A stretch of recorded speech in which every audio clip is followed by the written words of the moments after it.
En esta sesión vamos a hablar de una cuestión muy importante que tiene que ver con el capítulo 9 de 100 años de soledad, donde vamos a abordar, a partir de lo que narra la novela de García Márquez, el espejismo de Bolívar o el complejo del fracasado, el complejo histórico del fracasado.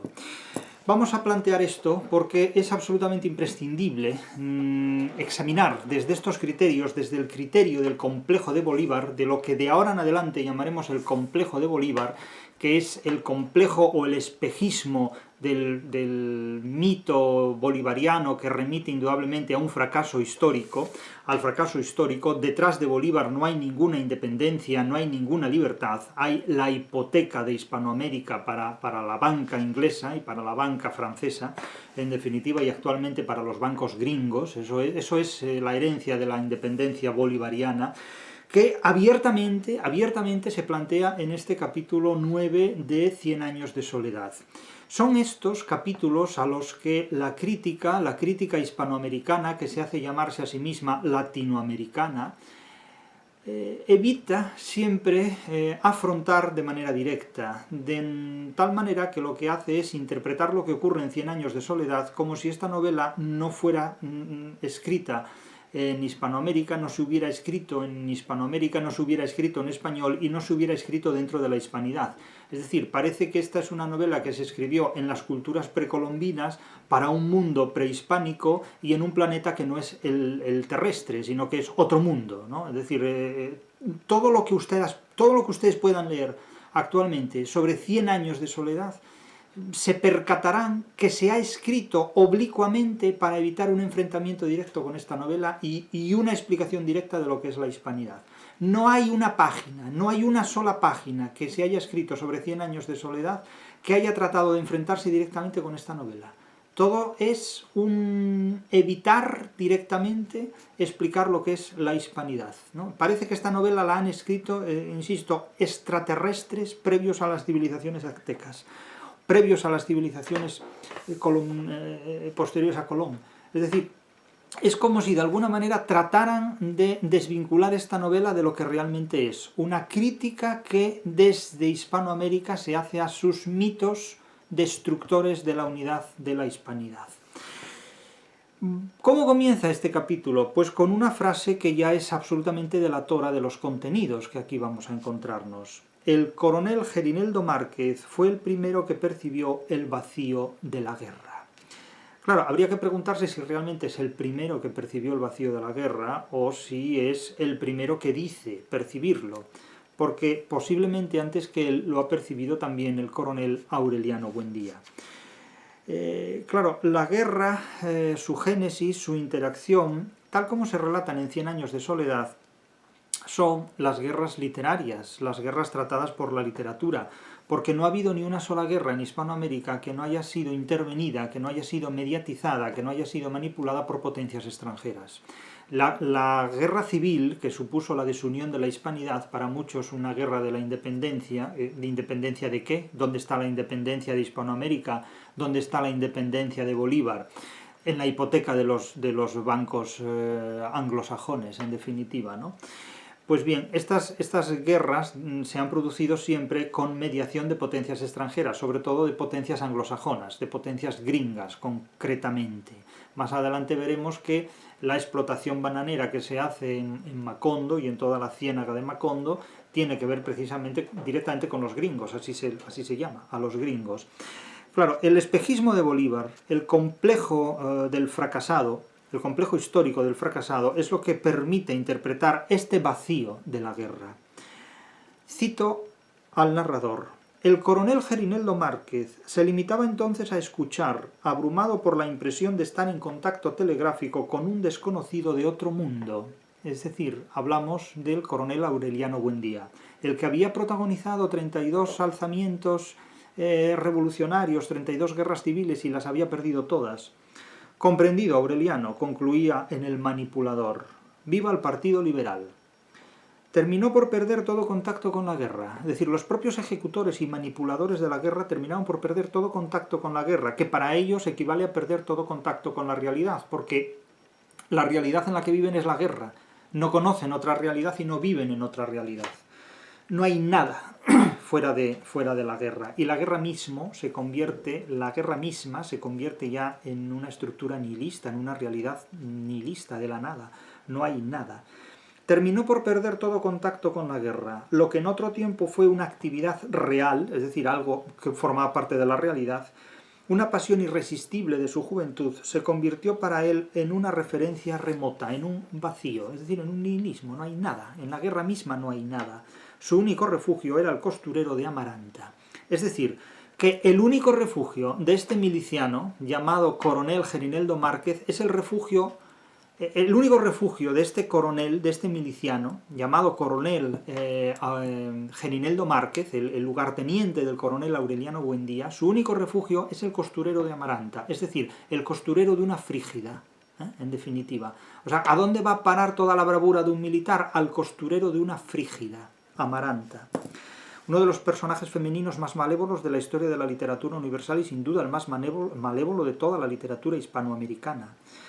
Qué raros son los hombres, decía Amaranta, porque no encontró otra cosa que decir, añade el narrador, porque no encontró otra cosa que decir, dice el narrador, esto no lo digo yo.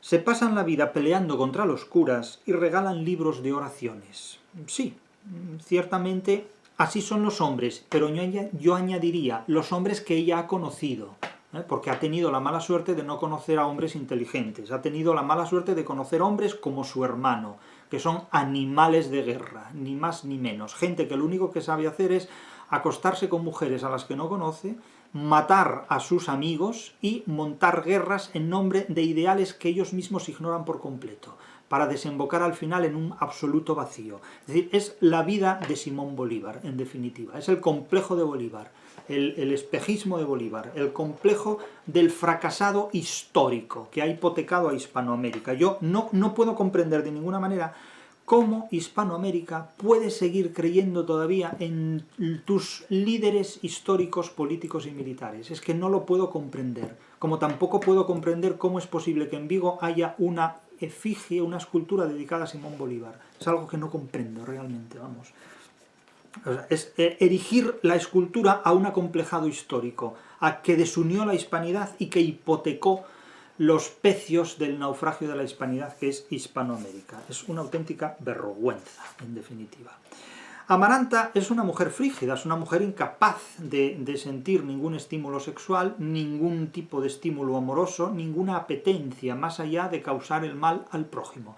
Ella identifica los impulsos y los deseos de los demás y hace todo lo posible por destruir la posibilidad de que los demás satisfagan sus propios deseos. Pero ella no tiene ningún deseo. Y de hecho es, no en vano, tía de una mujer, Remedios la Bella, que es también otra hiperfrígida, mucho más frígida todavía que la propia Amaranta. Ya cuando lleguemos a ese episodio veremos que Remedios la Bella desaparece protagonizando una ascensión a los cielos. De hecho, lo único que pudo levantar en su vida esta mujer fue su propio cuerpo ascendiendo a los cielos en términos que se relatan de acuerdo con el realismo mágico, indudablemente. Entonces, este episodio, ya lo veremos en su momento, ha suscitado múltiples interpretaciones por parte de la crítica, cuando en realidad en este episodio no hay nada que interpretar. Es simplemente una licencia poética en virtud de la cual el narrador o el autor de la novela, delegado en el narrador, decide disolver la presencia de un personaje disponiendo su ascensión hacia los cielos, ni más ni menos. Es un episodio que algunos tratan de considerar como una ridiculización de la ascensión de María en los términos del cristianismo, otros consideran que no es una ridiculización sino un homenaje a la Virgen María. Yo puedo considerar simplemente que se ha enamorado de un marciano y que ha subido a la estratosfera para liarse con ese marciano, ni más ni menos. Porque puestos a decir chorradas, es decir, la crítica literaria ha escrito tantas estupideces a propósito de 100 años de soledad que si verdaderamente la novela es cómica, lo es por las relaciones que mantiene con la lectura que estos críticos nos han proporcionado de muchos episodios que constituyen la esencia de esta novela. O sea, realmente la gracia de la novela está en leer primero la novela y después los comentarios de la mayor parte de los críticos que se han referido a ella, porque desde luego le sacan una punta a lo que no tiene. Es decir, o sea, los críticos leen 100 años de soledad como si fuera un gato que tuviera 5 pies. Así de simple. Están buscando el 5.º pie al gato cuando no lo hay. Bien, tanto la Amaranta como su sobrina Remedios la Bella son dos frígidas de campeonato, en definitiva. Amaranta descubrió de pronto que aquella niña, Remedios la Bella, que había criado, que apenas despuntaba a la adolescencia, era ya la criatura más bella que se había visto en Macondo. Bien, aquí la gente queda muy cegada con estos asuntos. Dice, bueno, Remedios la Bella era la criatura más bella de Macondo. Vale. Pero Macondo no es el mundo. Es como decir que la regenta es la mujer más bella de Vetusta. Sí, pero el mundo en Vetusta se anda muy pronto. El mundo en Macondo se recorre muy pronto. Claro, decir que Remedios la Bella era la mujer más bella de Macondo no es decir mucho. Porque decir que Remedios la Bella es Miss Macondo, pues me parece muy bien. Pero suena más a ironía que a cualquier otra cosa. Suena más a ironía que a cualquier otra cosa.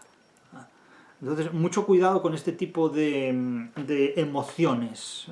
Mucho cuidado con este tipo de emociones, porque Miss Macondo asciende a los cielos. Esto es Remedios la Bella, Miss Macondo, en definitiva, ¿no?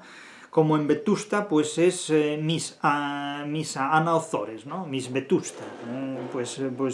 Lo mismo, es decir, son personajes femeninos que, caracterizados por su extraordinaria belleza en relación a los demás personajes que forman parte de la misma geografía, pues aparecen más destacados. Y sin embargo, no la amortizan para nada su belleza. Acaban en tragedia constantemente, es decir, es lo más irónico y lo más ridículo que puede haber. O sea, Remedios la Bella es uno de los anzuelos con cebo más carnosos, vamos a decirlo así, que se ofrecen en 100 años de soledad, para que los muerda la crítica literaria, que no tiene ocurrencias, no tiene capacidad. Entonces, lo único que hace es reaccionar de manera más o menos espontánea según lo que le viene a la cabeza. Entonces, que Remedios la Bella ascienda a los cielos con unas sábanas que después Fernanda del Carpio le reprocha que no se las devuelve, por lo menos le pide que le devuelva las sábanas, ¿no? Es decir, es una ridiculización de la escena completa y absoluta, y sin embargo la gente se toma esto en serio. Es decir, lo característico, lo propio de la gente que no tiene inteligencia es tomarse el sentido del humor en serio, es tomarse la literatura en serio. Realmente es lo más curioso que podemos encontrarnos en ninguna parte. El caso es que Amaranta, cuando recibe la pretensión por parte del coronel Gerineldo Márquez, que está aburrido de la guerra y entonces descubre que hay mujeres en el mundo para hacer algo más que la guerra, se enamora de ella, o dice que se enamora de ella, y la pretende en matrimonio, pues Amaranta le dice que no, le dice literalmente, olvidémonos para siempre, le dijo, ya somos demasiado viejos para estas cosas. Amaranta se encerró en el dormitorio a llorar su soledad hasta la muerte, después de darle la respuesta definitiva a su pretendiente tenaz. Bueno, lloran la soledad. Yo ya he dicho en numerosas ocasiones que hablar de soledad en el mundo hispánico es hablar de un término de importación anglosajona. En el mundo hispánico no hay soledad. La soledad es una experiencia propia de los anglosajones. Los hispanos no sabemos lo que es la soledad. Lo que sí sabemos los hispanos es cómo se vive en una sociedad abandonada por el Estado. Lo sabe Hispanoamérica desde que Bolívar desunió la hispanidad, y lo sabemos los españoles desde que en la península ibérica se impuso una democracia que troceó España en comunidades autónomas, en las que el Estado no está. En España en estos momentos no gobierna el Estado, gobiernan las comunidades autónomas, y gobiernan propiciando el caos, gobiernan en definitiva haciendo degenerar la democracia. Pero esta es otra cuestión. Lo cierto es que la soledad que da título a esta novela, 100 años de soledad, solo puede remitir a la soledad política de un territorio que ha sido abandonado por el Estado gracias al complejo de un individuo que es hoy día un espejismo de libertad, que es Simón Bolívar, en definitiva. Esa es la única soledad. Entonces, que al terminar de oír esta declaración el coronel Gerineldo Márquez contempló las calles de Macondo desoladas, el agua cristalizada en los almendros y se encontró perdido en la soledad, permítaseme que diga que esta soledad es la soledad de los 5 minutos. Porque ¿en qué momento de su vida el coronel Gerineldo Márquez ha estado a solas? ¿A solas con quién y cómo? Si han hecho la guerra permanentemente, viven de sobrevivir a pelotones de fusilamiento un día sí y otro también, están acostándose día y noche con la que se le cruza por delante, viven en la masa cuartelaria más embrutecida que hay. ¿Cuál es el momento de soledad del que disponen? Lo de la soledad es simplemente una figura retórica para apelar al vacío de su sociedad política y al vacío de su proyecto vital. Es decir, que son vidas cuyo único sentido es hacer la guerra. ni siquiera hacer el amor porque no saben. O sea, no saben, realmente no saben, necesitan siempre una Pilar Ternera que les diga cómo se hacen las cosas, porque ellos como hombres no son capaces, es que no aciertan, vamos, es una auténtica frustración. Es lo más frustrante que puede haber como hombres, no ganan ni una sola guerra, tienen hijos como animales, en definitiva, en el sentido de la palabra, en tanto cuanto al procedimiento y en tanto en cuanto al resultado del procedimiento obtenido. Son auténticos brutos lo que engendran, y lo engendran de una manera bruta, hasta que engendran el bruto feroz, es decir, la criatura con rabo de cerdo, con cola de cerdo.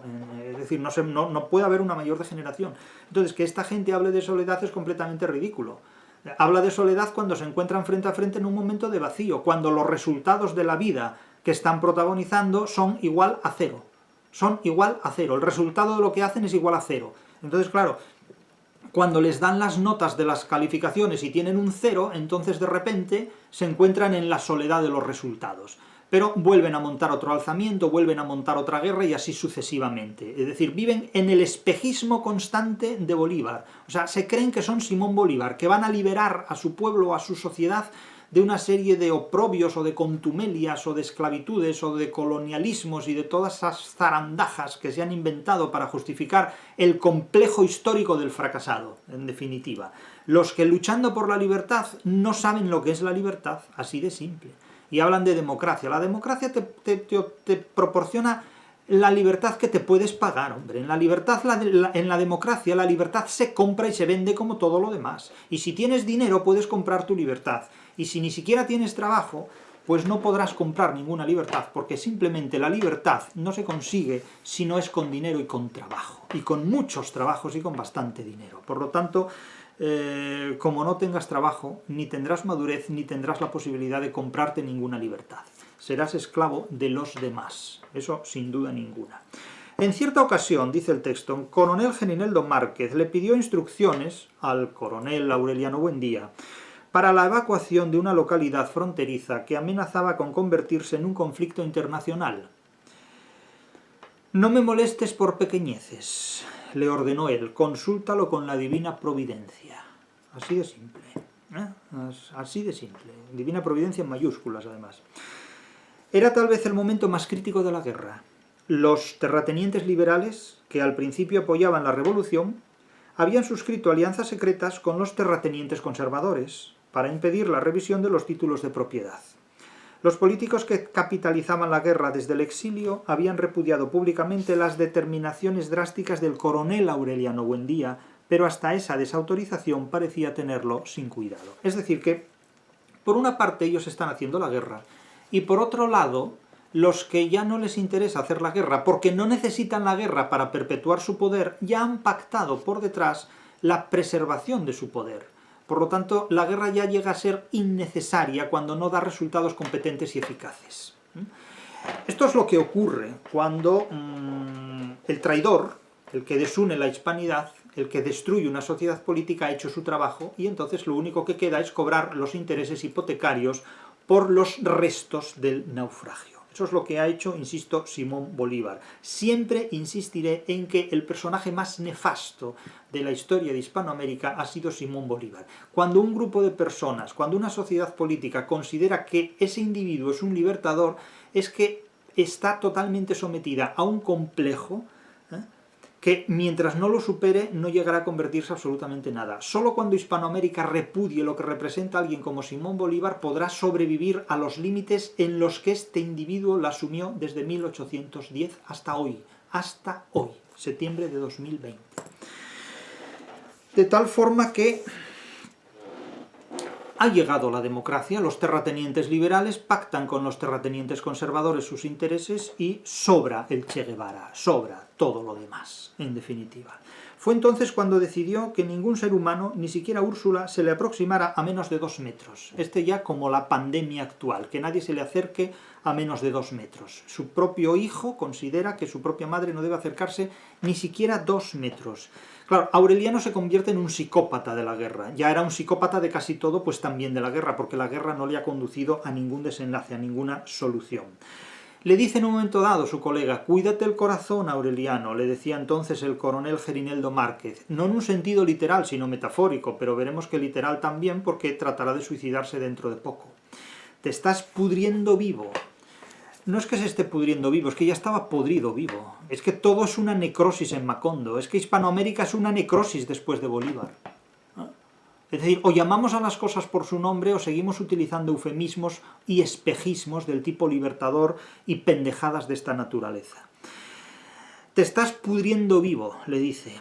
Por esa época convocó una segunda asamblea de los principales comandantes rebeldes. Fíjense en este párrafo porque es uno de los más reveladores de la novela. Encontró de todo: idealistas, ambiciosos, aventureros, resentidos sociales y hasta delincuentes comunes. Estos son los guerrilleros hispanoamericanos. Idealistas, pero fíjense que lo primero de la lista es idealista. Idealistas, que son aquellos incompatibles con la realidad. Los idealistas son aquellos que empujan a una sociedad política a ser incompatible con la realidad, como el nacionalismo, que es la preservación anquilosada de una incompatibilidad con la realidad hasta que estalle, evidentemente. Y eso estallará y le estallará a alguna generación, como le estalló en la Alemania nazi a una determinada generación el invento nacionalista, y como aquí en España estallará a alguna generación el invento nacionalista. Con su pan se lo coman. Idealistas, ambiciosos, aventureros, resentidos sociales y hasta delincuentes comunes. Eso es la Hispanoamérica que dejó Bolívar. Había inclusive un antiguo funcionario conservador refugiado en la revuelta para escapar a un juicio por malversación de fondos, es decir, que a su bando se incorporaron delincuentes procedentes del otro bando. La ideología no importa, lo que importa realmente es el idealismo, la ambición, la aventura, el resentimiento social y ser un delincuente común. Eso es lo que una determinada ideología cubre. Eso es como cuando en un partido político se recibe con los brazos abiertos a los tránsfugas procedentes de otro partido político, y tránsfugas que se trasladan en masa. Aquí recientemente en España hemos conocido a un partido político que se disolvió prácticamente, y todos los que formaban parte de ese partido político se incorporaron a otro, se alistaron a otro, que está también a punto de fenecer como tal partido político. Pero eso es la democracia, el gobierno de los timadores. Un antiguo fundador. Bien, muchos no sabían ni siquiera por qué peleaban. No muchos, no todos. Aquí, ¿por qué pelean? No se sabe por qué pelean. En medio de aquella muchedumbre abigarrada, cuyas diferencias de criterio estuvieron a punto de provocar una explosión interna, se destacaba una autoridad tenebrosa, el general Teófilo Vargas. Era un indio puro, montaraz, analfabeto. Eso que quede claro, analfabeto, o sea, que no falle, analfabeto. Dotado de una malicia taciturna y una vocación mesiánica que suscitaba en sus hombres un fanatismo demente. Bien, ideal para un nacionalista o para cualquier líder acaudillado, desde Hitler hasta Mussolini, pasando por cualesquiera de los que actualmente andan vigentes en la política universal. El coronel Aureliano Buendía promovió la reunión con el propósito de unificar el mando rebelde contra las maniobras de los políticos. Es decir, es un enfrentamiento ya entre los militares y los políticos que forman parte del mismo bando. El general Teófilo Vargas se adelantó a sus intenciones. En pocas horas desbarató la coalición de los comandantes mejor calificados. Pero, ¿qué comandantes mejor calificados hay entre un conjunto de idealistas, ambiciosos, aventureros, resentidos sociales y hasta delincuentes comunes? ¿Pero de qué estamos hablando? Estamos hablando de un manicomio en el que del que los locos se han escapado, en definitiva. No una universidad, no estamos todavía en ese grado. Estamos en un cuartel de locos, ¿no? Es una fiera de cuidado, le dijo el coronel Aureliano Buendía a sus oficiales. Como el propio Aureliano Buendía, otra fiera de cuidado. Aquí estamos entre fieras. Para nosotros ese hombre es más peligroso que el ministro de la guerra. Entonces un capitán muy joven, que siempre se había distinguido por su timidez, levantó un índice cauteloso. Es muy simple, coronel, propuso. Hay que matarlo. La muerte, como diría Stalin, es la solución de todos los problemas, y la muerte de Stalin fue la solución de todos los problemas. El coronel Aureliano Buendía no se alarmó por la frialdad de la proposición, sino por la forma en que se anticipó una fracción de segundo a su propio pensamiento. Bueno, pero no hay mucho que pensar entre asesinos cuando el resultado del pensamiento es matar al prójimo. Quiero decir que esto es como el show de los teleñecos criminales, en definitiva. O sea, no estamos hablando de los teleñecos, no, estamos hablando de los teleñecos criminales. Son un montón de bestias analfabetas que están deliberando cómo resolver un problema que no sé cómo son capaces de hablar, porque esto debe ser lo mismo, ¿no? Literalmente, ¿no? Y en este planteamiento, en esta estructura mental en la que se encuentra, que es un tercer mundo semántico, deciden que la solución es matar a este. Entonces, siempre están planteando como solución matar al prójimo. No esperen que yo dé esa orden, dijo, es decir, háganlo ya. El caso es que no la dio, en efecto, pero 15 días después el general Teófilo Vargas fue despedazado a machetazos en una emboscada. Y el coronel Aureliano Buendía asumió el mando central. Vale. O sea, esto es el Padrino 4, antes de que se rodara el Padrino 1. Bien. La misma noche en que su autoridad fue reconocida por todos los comandos rebeldes, despertó sobresaltado pidiendo a gritos una manta. Ataque psicopático. La embriaguez del poder empezó a descomponerse en ráfagas de desazón. Pero yo pregunto, ¿la embriaguez de qué poder? ¿Tienen poder para qué? Para matar y nada más, que no es poco poder, pero no es un poder constructivo de nada. ¿Qué poder tuvo Bolívar? Que se lo pregunten a los pastusos, lo que hizo un pasto Bolívar. El poder de matar a diestro y a siniestro, pero no hizo nada después de todas las muertes. Es decir, Bolívar cerró el ciclo de Hispanoamérica de la misma manera que Moctezuma, con montañas de cadáveres, en definitiva, pero sin haber construido nada. Buscando un remedio contra el frío, hizo fusilar al joven oficial que propuso el asesinato del general Teófilo Vargas. Es decir, resuelven una muerte, siguen matando constantemente. Sus órdenes se cumplían antes de ser impartidas, aun antes de que él las concibiera, y siempre llegaban mucho más lejos de donde él se hubiera atrevido a hacerlas llegar, porque los que están con él son tan asesinos y tan sicarios y tan psicópatas como él. Es una sociedad de psicópatas, que es lo que tenía a su alrededor el propio Simón Bolívar, embellecido, engalonado por una tradición que en realidad lo único que oculta es un auténtico espejismo. Es el complejo histórico del fracasado. Extraviado en la soledad de su inmenso poder, y yo vuelvo a poner aquí en interrogaciones, inmenso poder, pero ¿cuál es ese poder? El poder de decidir que mata al prójimo permanentemente, y eso es poder. Eso es un asesino, ni más ni menos, hombre. Empezó a perder el rumbo, pero ¿cuándo tuvo rumbo? Es que, claro, el propio texto del narrador se está engañando a sí mismo. Ni el coronel Aureliano Buendía tiene más poder que el que cualquiera de nosotros tiene para matar. Lo único que nos diferencia es que nosotros somos lo suficientemente sensatos como para no arruinar la vida del prójimo inútilmente. Y este tío no. Empezó a perder el rumbo, pero es que si nunca tuvo rumbo. Le molestaba a la gente que lo aclamaban los pueblos vencidos, y que le parecía la misma que aclamaba al enemigo. Por todas partes encontraba adolescentes que lo miraban con sus propios ojos, que hablaban con su propia voz, que lo saludaban con la misma desconfianza con que él los saludaba a ellos y que decían ser sus hijos. Y no llevaban camisetas de él, como Che Guevara, porque no se estiló en aquel entonces.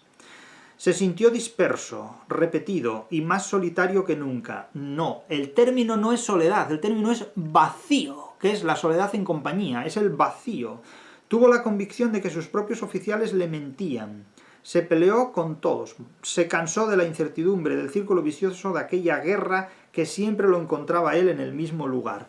Bien, es el desengaño, en definitiva. Pero en este caso, el desengaño del estéril, el desengaño del que no ha hecho absolutamente nada en toda su vida más que destruir vidas ajenas. Y lo ha hecho además de forma completamente sistemática.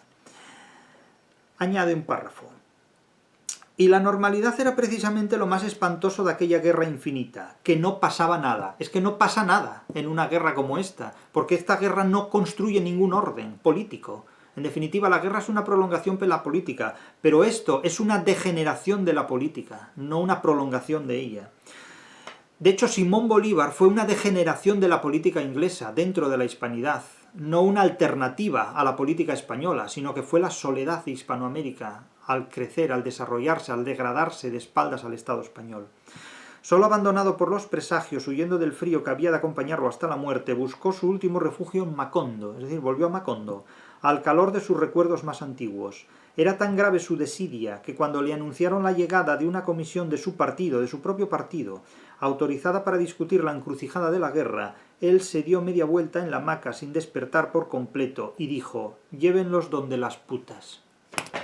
Es decir, esta gente siempre se ha movido entre el cuartel y el prostíbulo y el cementerio para llevar allí a los fusilados. No ha hecho absolutamente nada más. El cuartel y el prostíbulo son las escuelas donde se forman estos hombres de la familia Buendía, que son unos auténticos degenerados de pies a cabeza, unos enfermos mentales de categoría. ¿Cómo se lleva a cabo la negociación de la guerra? Pues de una manera completamente rocambolesca, propia, insisto, de teleñecos, propia de un entremés aurisecular. Él ocupó una silla. Buendía no se sentó esta vez dentro del círculo de tiza que trazaron sus edecanes, ocupó una silla entre sus asesores políticos y, envuelto en la manta de lana, escuchó en silencio las breves propuestas de los emisarios. Imagínense ustedes, el tío envuelto en una manta de lana, el coronel Aureliano Buendía. Pedían en primer término renunciar a la revisión de los títulos, bla, bla, bla, etcétera, etcétera. Piden una serie de cosas que equivalen a la rendición incondicional, prácticamente. Quiere decir, sonrió el coronel Aureliano Buendía cuando terminó la lectura, que solo estamos luchando por el poder. Es decir, luchan por el poder para nada, pero es que ni siquiera hay algo detrás de ese poder, ni delante de ese poder, ni debajo de ese poder. Es que no hay nada. Es que la palabra poder es aquí un término completamente ilusorio. Es como el término libertad o democracia, detrás de los cuales no hay comúnmente nada, más que los intereses de un grupo que trata de monopolizar a las masas en un determinado sentido y en una determinada dirección. Nada más. Es decir, estamos luchando por el poder y ahora se entera, pero si no han hecho nunca nada. Quiere decir, en síntesis, que durante casi 20 años hemos estado luchando contra los sentimientos de la nación. Bueno, yo cuando oigo hablar de los sentimientos de una nación me protejo, porque los sentimientos de una nación no sé qué son. En primer lugar, no logro comprender cómo una nación puede sentir cosas, porque la nación está constituida por individuos y los individuos pueden tener sentimientos, y de hecho los tienen. Pero claro, atribuir los sentimientos de los individuos a una nación me parece evidentemente renunciar a la titularidad del sentimiento propio para regalárselo a quienes gestionan la nación, que esos ya no pueden gestionar mis sentimientos. De la misma manera que tampoco pueden gestionar mis pensamientos, porque yo preferiría que una nación tuviera más que sentimientos, pensamientos.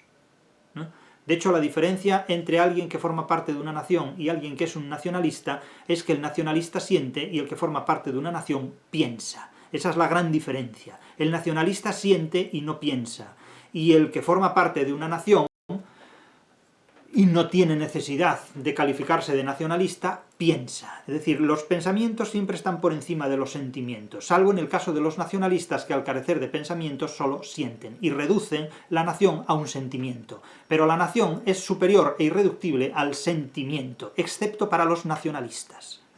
Ya digo, la diferencia entre un nacionalista y alguien que simplemente forma parte de una nación sin ser nacionalista, es que el que forma parte de una nación piensa y el nacionalista reduce la nación a un sentimiento que además es propio y que con frecuencia responde a una patología, ni más ni menos. Causa de guerras, indudablemente. Puesto que es así, concluyó, no tenemos ningún inconveniente en aceptar. Es decir, o sea, luchan por un poder que no se sabe cuál es, ni dónde está, ni para qué sirve. Sus hombres se miraron consternados. «Me perdona, coronel», dijo suavemente el coronel Gerineldo Márquez, «pero esto es una traición». El coronel Aureliano Buendía detuvo en el aire la pluma entintada y descargó sobre él todo el peso de su autoridad. «Entrégueme sus armas», ordenó. El coronel Gerineldo Márquez se levantó y puso las armas en la mesa. «Presentes en el cuartel», le ordenó el coronel Aureliano Buendía. «Queda usted a disposición de los tribunales revolucionarios». Luego firmó la declaración y entregó los pliegos a los emisarios diciéndoles: «Señores, ahí tienen sus papeles, que les aprovechen». Claro, yo no entiendo qué competencia puede tener alguien que ha firmado un pacto de rendición para ejecutar a un antiguo colega. No sé cuál es la nueva jurisdicción en virtud de la cual el coronel Aureliano Buendía puede dictar esta orden de detención primero y de fusilamiento después, pero bueno, no vamos a entrar en estos detalles propios de un filósofo racionalista, sino que vamos a asumir esto como lo que es, una ficción, una realidad no operatoria, meramente indicativa. Vale. Le dice la madre, Úrsula, su madre: Sé que fusilarás a Gerineldo, dijo serenamente Úrsula, y no puedo hacer nada por impedirlo. Pero una cosa te advierto, le dice la madre a su hijo.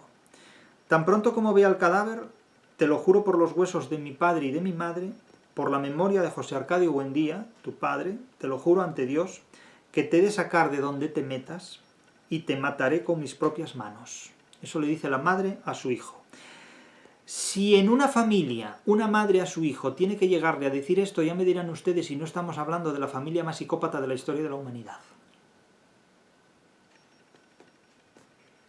Es lo mismo que habría hecho si hubieras nacido con cola de puerco. Claro, esta gente no es que sean militares, estos son mafiosos, son asesinos, son delincuentes, son degenerados, son animales, son bestias. Un militar no es esto. Un militar no es esto. O sea, un militar no mata civiles. Bolívar no fue un militar. Bolívar fue un asesino, en definitiva. Sin más. Sin más. Es decir, Hispanoamérica lleva sumida en guerras de esta naturaleza desde Simón Bolívar. Desde el espejismo de Bolívar llevan preservándose históricamente las interpretaciones sobre los monstruosos acontecimientos que protagonizó este hombre. Este acomplejado del fracaso histórico.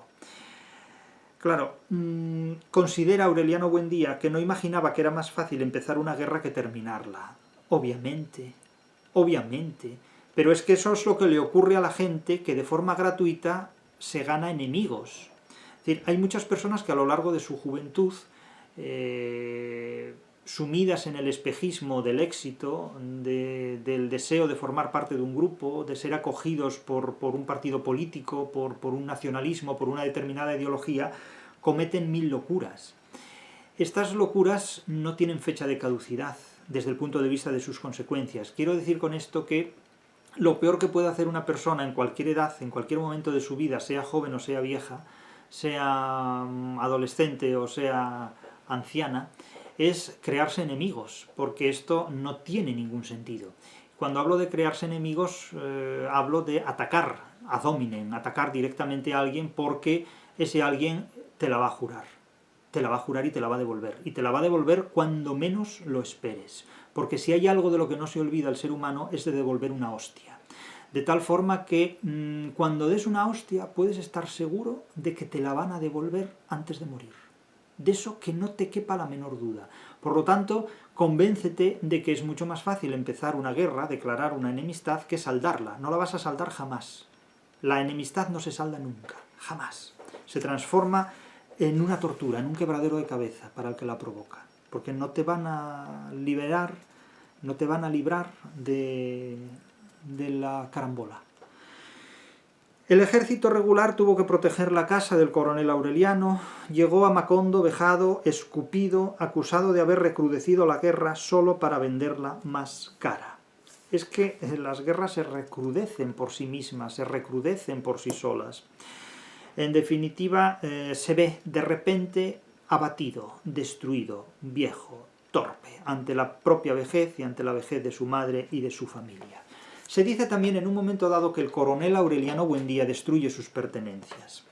Claro, yo no sé cuáles son las pertenencias del coronel Aureliano Buendía, pero entre la nada y las pertenencias del coronel Aureliano Buendía no sé si puede caber el pelo de un piojo. Porque, ¿qué tiene este hombre? ¿Qué ha hecho este hombre? ¿Qué ha construido este hombre? Dice que escribió poemas, poesías, en varios tomos. Sí, bueno, pues que los vaya quemando. Y de hecho los quema porque no valen para nada. Ni siquiera el narrador nos dio a leer uno solo de esos versos. Perdone, se excusó ante la petición de Úrsula, es que esta guerra ha acabado con todo. En los días siguientes se ocupó de destruir todo rastro de su paso por el mundo. Muy poca cosa. Le resultaría muy fácil destruir todo rastro de su paso por el mundo, porque no ha hecho nada digno de ser recordado en el mundo, evidentemente. De forma que luego al final le dedican una calle en Macondo y al final de la novela nadie considerará que esta persona existió realmente. Lo consideran como una auténtica ficción. Como una auténtica ficción. De hecho, el día que Hispanoamérica resurja y vuelva a ser lo que fue cuando formó parte de lo que entonces era España, ese día consideraremos todos los que hayan sobrevivido a estas circunstancias que Simón Bolívar fue una ficción, que nunca existió y que Hispanoamérica jamás conoció una etapa en la historia de la humanidad degenerada o deprimida. Pero para eso tienen que pasar todavía muchos años y muchos siglos. El caso es que en un momento dado, fíjense la cobardía de este figurón, de este personaje, en un momento dado le pregunta al médico, le pregunta a su médico, que debe ser otro animal como él, porque un animal así solo puede tener como médico otro animal, ¿dónde está el corazón? Es decir, es un hombre que ni siquiera sabe dónde está el corazón, ni siquiera sabe, y no solo físicamente, sino también metafóricamente, dónde está el corazón. Y le pregunta dónde está el corazón. Cuando su médico personal acabó de extirparle los golondrinos son, como todo el mundo sabe, pues unas infecciones que se producen en las glándulas sudorípadas de las axilas. Y le cura los golondrinos. Él le preguntó, sin demostrar un interés particular, cuál era el sitio exacto del corazón. El médico lo auscultó y le pintó luego un círculo en el pecho con un algodón sucio de yodo. O sea, un algodón sucio de yodo, o sea, ni siquiera un algodón impregnado en yodo. El algodón, esto es una hipálaje para determinar el sucio. El término sucio no hace referencia ni al yodo ni al algodón, sino a la superficie, donde es una hipálaje, a la superficie del cuerpo, de la piel de este energúmeno que es el coronel Aureliano Buendía. Él es un animal feliz en la guerra, en definitiva. El objetivo de las sociedades actuales también es generar un animal feliz, pero no en la guerra, sino en la paz. Es decir, si el coronel Aureliano Buendía es un animal feliz en la guerra, las sociedades actuales, en definitiva, dan lugar a animales felices en la paz. Y esto es lo que la democracia de consumo genera, animales felices en la paz, bestias en la paz. Úrsula, llegado a este punto, recupera a su hijo, hecho una bestia completa, una bestia absoluta. Úrsula pasó la tranca en la puerta, decidida a no quitarla en el resto de su vida. Nos pudriremos aquí dentro, pensó. Nos volveremos ceniza en esta casa sin hombres, pero no le daremos a este pueblo miserable el gusto de vernos llorar. Bueno, esto es Bernarda Alba. Esta es la imagen de la mujer dura que reprime totalmente sus miserias, sus limitaciones, sus flaquezas, las reprime violentamente para hacerse fuerte en su debilidad. Esto es Bernarda Alba, el mito de Bernarda Alba, en definitiva. Otro complejo también, el complejo del sufridor que reprime su sufrimiento ante el público para no espectacularizarlo. El caso es que Aureliano Buendía es un hombre acabado, es un hombre fúnebre completamente, es un hombre absolutamente fracasado, es Bolívar, en definitiva, es el fracaso de la guerra. Los delegados del gobierno y los partidos y la comisión rebelde que entregó las armas fueron servidos por un bullicioso grupo de novicias de hábitos blancos, que parecían un revuelo de palomas asustadas por la lluvia. Claro, escenas como estas se han repetido miles de veces en la historia de España y de Hispanoamérica. La negociación con el criminal para asegurar la paz.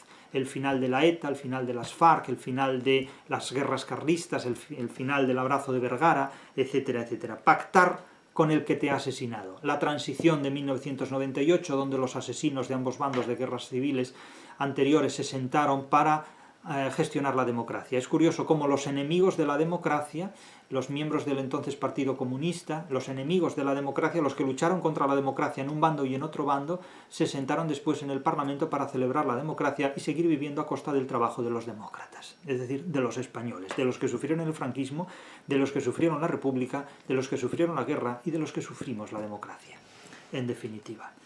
Y la democracia es lo menos que se ha sufrido en España, ¿eh? Otra cosa es la democracia que tendrán que sufrir los nacidos a partir de la década de 1990, porque esos ya han conocido una democracia muy diferente a la que se conoció en la década de 1980, que tampoco fue precisamente maravillosa, pero cada uno habla de lo que conoce. Se habla aquí del carácter luctuoso del armisticio, evidentemente, porque es una neutralización firmada por criminales de ambos bandos, en definitiva. Se firma el armisticio y el mando central de la revolución saltó en pedazos y la revolución degeneró en una sangrienta rivalidad entre caudillos. Es decir, todavía sigue habiendo revolución, porque hay gente que no se da por aludida. El caso es que Aureliano trata de suicidarse, un animal bélico que no es capaz de vivir en una sociedad pacífica, o pacificada, trata de suicidarse, pero ni siquiera lo consigue, porque es tan tonto que quiere pegarse un tiro en el corazón, y se pega un tiro allí, justo en el punto en el que el médico le había dicho, de manera falsa, dónde estaba el corazón. Es decir, que el médico le mintió, no le indicó que el corazón estaba a la izquierda, sino que le indicó que estaba en otro punto. Ahí se pegó un tiro y la bala atravesó, sin tocar ningún órgano vital, el cuerpo de Aureliano Buendía, de manera que sobrevivió a su intento de suicidio. Es incluso un suicida frustrado. Ni siquiera repitió la operación, pudo haberla repetido después. Allí se quitó la camisa, se sentó en el borde del catre y a las 3:15 de la tarde se disparó un tiro de pistola en el círculo de yodo que su médico personal le había pintado en el pecho. Evidentemente, bueno, todo el mundo dice, han matado a Aureliano, exclamó, pero al anochecer vio a través de las lágrimas los raudos y luminosos discos anaranjados que cruzaron el cielo como una exhalación y pensó que era una señal de la muerte. Y aquí encontramos una nota a pie de página de un crítico que dice: primera aparición de los discos anaranjados en el cielo de Macondo, son de hecho señales de muerte o de final de algo. Claro, era para decirle al crítico literario, bueno, pero es lo que dice la novela. Pensó que era una señal de la muerte. Nota, son de hecho señales de muerte. Eso es el nivelazo de la crítica literaria que interpreta Cien años de soledad. Eso es el nivelazo de la crítica literaria universitaria que interpreta Cien años de soledad. O sea, esto es de chiste. Bien, el médico engañó a Aureliano, que es un hombre tonto, es un tarugo criminal, en definitiva, es un bestia. Cobarde, además, porque trata de suicidarse, incluso fracasa en el suicidio. Es un hombre que no sabe dónde tiene el corazón. Un hombre ¿qué cabe esperar de un hombre que no sabe dónde está el corazón? Podríamos decir, y no solo románticamente. El caso es que estaba fuera de peligro. El proyectil siguió una trayectoria tan limpia que el médico le metió por el pecho y le sacó por la espalda un cordón empapado en yodo. Este médico es el yodero, todo lo resuelve con yodo. Esta es mi obra maestra, le dijo satisfecho. Era el único punto por donde podía pasar una bala sin lastimar ningún centro vital. Yo, con toda franqueza, no soy médico, pero desde aquí pregunto a cualquier médico, en plan naturalista, en plan Emilio Zola, pregunto a cualquier médico que pueda escucharme, ¿qué punto en el tronco de un cuerpo humano puede atravesar una bala sin provocar una muerte, sin provocar la muerte? Porque eso sería cuestión de saber qué punto fue el que este médico le dibujó con un algodón sucio de yodo suponemos que en la parte torácica del cuerpo del coronel Aureliano Buendía. Esta es una pregunta en plan Emilio Zola, en plan naturalista, porque claro, si este fragmento de novela se hubiera escrito a finales del siglo XIX, dirían que es una novela naturalista, que es un fragmento naturalista, ¿no? Como si no hubiera naturalismo en la literatura antes de Zola. Pero bueno, esto es gracioso. Estos inventos franceses son muy graciosos para identificar a los tontos que creen en ellos. Era el único punto por donde podía pasar una bala sin lastimar ningún centro vital. Yo le pregunto desde aquí a cualquier médico que me oiga, cualquier anatomista, ¿cuál es el único punto de la caja torácica del tronco de un cuerpo humano por el que puede pasar una bala sin lastimar ningún centro vital? Lo pregunto simplemente por curiosidad, porque lo ignoro, no lo sé. Y si algún médico me lo puede decir, se lo agradezco. El caso es que el coronel Aureliano Buendía se vio rodeado de novicias misericordiosas que entonaban salmos desesperados por el eterno descanso de su alma, y entonces se arrepintió de no haberse dado el tiro en el paladar como lo tenía previsto, solo por burlar el pronóstico de Pilar Ternera. Bueno, y claro, no me extraña que si despertó viéndose rodeado de novicias misericordiosas que entonaban salmos desesperados por el eterno descanso de su alma, se arrepintiera de no haberse pegado el tiro en la boca, porque despertar y ver eso a tu lado es para echar a correr. Vale, de acuerdo. No, la escena sigue siendo de teleñeco, sigue siendo enormemente cómica, pero se arrepintió también de no haberse pegado un tiro en el paladar como lo tenía previsto, solo por burlar el pronóstico de Pilar Ternera. Pero era para decirle al señor coronel Aureliano Buendía, péguese el tiro otra vez. Quiero decir, está usted vivo. Solo se mueren los que están vivos. Usted está vivo, suicídese de nuevo otra vez. Suicídese por segunda vez, péguese el tiro ahora en la boca, no desaproveche la ocasión. No, pero no se vuelve a matar, no, se dedica a hacer pescaditos de oro, muy plácidamente. Después de haber matado a Dios y a su madre en toda Hispanoamérica, se dedica a hacer pescaditos de oro, en plan Simón Bolívar, vamos. Rechazó la Orden del Mérito que le otorgó el presidente de la República. Hasta sus más encarnizados rivales desfilaron por su cuarto pidiéndole que desconociera los términos del armisticio y promoviera una nueva guerra. Es decir, que a la gente le gusta guerrear, le gusta enemistarse, le gusta enfadarse, le gusta pelearse absurdamente, ¿no? Es curiosa esta tendencia. El fracasado crónico nunca sale de su fracaso, pero siempre vive rodeado del espejismo de esta gente que lo rodeaba, de los delincuentes comunes, de los idealistas, de los aventureros, es decir, de aquellos que querían hacer de la vida una guerra contra los demás, cuando los demás lo único que quieren es vivir en paz y trabajar. La neutralización de los vencidos en este tipo de armisticios es lo que lleva a cabo estos acuerdos de guerra, en definitiva. El coronel Aureliano Buendía abandonó el cuarto en diciembre, se recupera. Y le bastó con echar una mirada al corredor para no volver a pensar en la guerra. Con una vitalidad que parecía imposible a sus años, Úrsula, la madre, había vuelto a rejuvenecer la casa. «Ahora van a ver quién soy yo», dijo cuando supo que su hijo viviría. «No habría una casa mejor ni más abierta a todo el mundo que esta casa de locos». Bien, evidentemente aquí el propio narrador descubre lo que hay. No habrá una casa mejor ni más abierta a todo el mundo que esta casa de locos. Es lo que dice Úrsula, esta casa de locos. Y el narrador nos delata claramente el pensamiento de Úrsula. Es la jefa del manicomio, indudablemente. La jefa de este manicomio.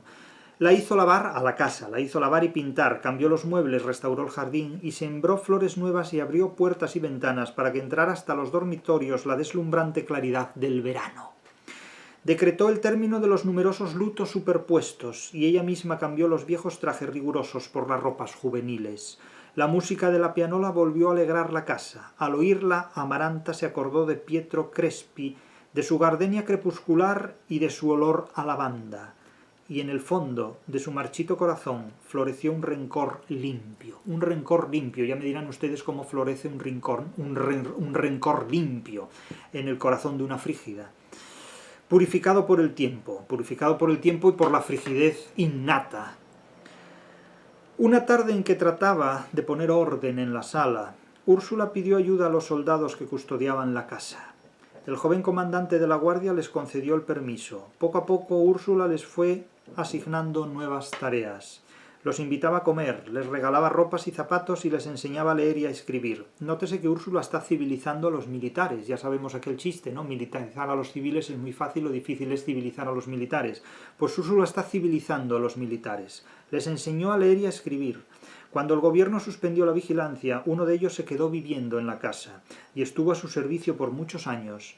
El día de Año Nuevo, enloquecido por los desaires de Remedios, la Bella, el joven comandante de la guardia amaneció muerto de amor junto a su ventana. Este es el final del capítulo 9 que preludia al que será el capítulo 10, de nuevo una pseudonovela cortesana de diseño hispanoamericano, en el que el protagonismo que recae sobre Remedios la Bella nos hará poner al descubierto buena parte de las insensateces que, abiertamente así las consideramos insensateces, ha escrito mucha de la crítica literaria que se ha ocupado de 100 años de soledad.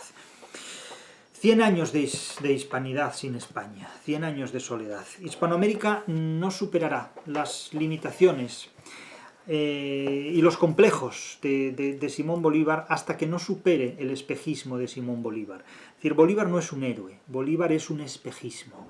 Bolívar es el gran complejo histórico en el que se objetiva el fracaso de Hispanoamérica, en el que se objetivan los 100 años de soledad, los 100 años sin España, que eso es el sentido fundamental de la novela de Gabriel García Márquez. 100 años de soledad son 100 años sin España.